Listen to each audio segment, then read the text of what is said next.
We've had backlash from companies who are saying everything's got to be cloud first. It's the only way. Everything is going to be in the cloud. Yeah. I've always pushed it back against that, not because I'm against the cloud, but just when you talk to a bank or a credit union or a healthcare company, you realize, well, that day's a long way off. So what do you think about that sort of cloud first mentality? Is it still valid, or was it ever valid? Well, everybody wants to modernize to the cloud, but if you look at enterprises, there's cloud fragmentation. It's not like an enterprise is exclusively a Microsoft shop or an AWS shop or a GCP shop. Invariably, they're multi-cloud. Equally, data isn't just in the cloud, it's also in their critical data centers. From a data lens, our point of view is data will always be fragmented, whether it's structured data or unstructured data. And so what really organizations need to do is embrace it. Embrace that fragmentation, because there's no one cloud that all of it is going to go in. That's what the cloud providers would like. Everybody talks about data gravity. Snowflake tells you that they're going to do incredible things if you put all of your data in Snowflake.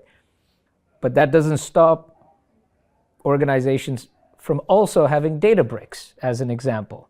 Similar things apply in the unstructured data world. Organizations have multiple content management systems through multiple generations of content management.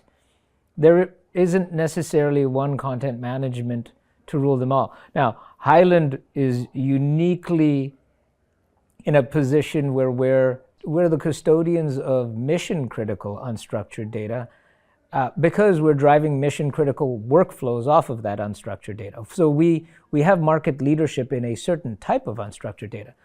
That's not to say that there aren't other sources of unstructured data within an enterprise.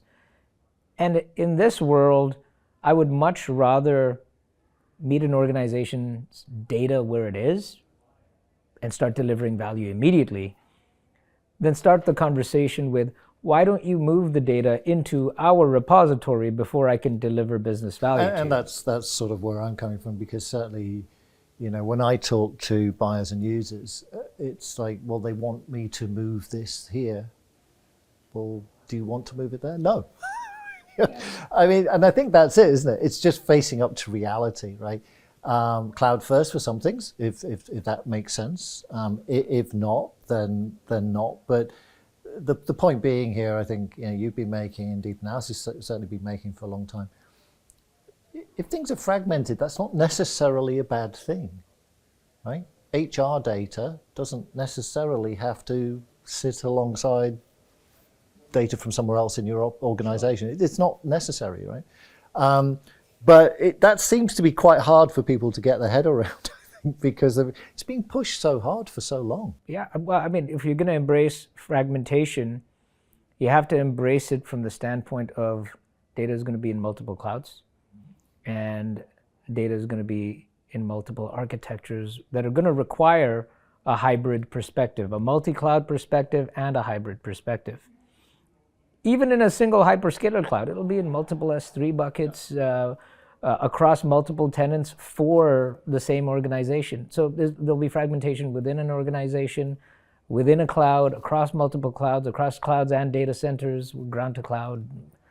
The goal is to enable organizations to understand where their data is, understand what data is relevant and important to them that they want to leverage to AI enable and automate mission critical processes, and then understand what isn't relevant. And I think that's a very, very important point. And I would, because that's a point I've been pushing for years myself, which is all of your data isn't important. It's not all of equal value, right? If you identify what is of high value and high use, focus on that. Yeah, beauty is in the eye of the beholder. Data is in the eye of the beholder, right? What the relevant data for a procurement analyst is going to be different from the relevant data for a customer support specialist, from a finance FP&A analyst, and so on and so forth. Yeah. And I think that's it. I think it's just, and particularly as we're moving into this sort of agentic era, if you're building an agent or many agents, there's only a certain amount of information that's actually important for that agent to work, right? So it's about changing people's mindsets. But again, we've gone through literally decades at this point of people saying everything's going to the cloud. Analysts have been guilty of it. Everybody's been guilty of it. And I think I hope we're getting away from that. Yeah. Because that mindset will hold us back otherwise. I think I completely agree. I think that's where separating the relevant from the unrelevant, again, in the eye of the beholder, is going to be critical, which is going to require a single pane of data with the relevant context so that an organization, different lines of business, can figure out what's relevant for them.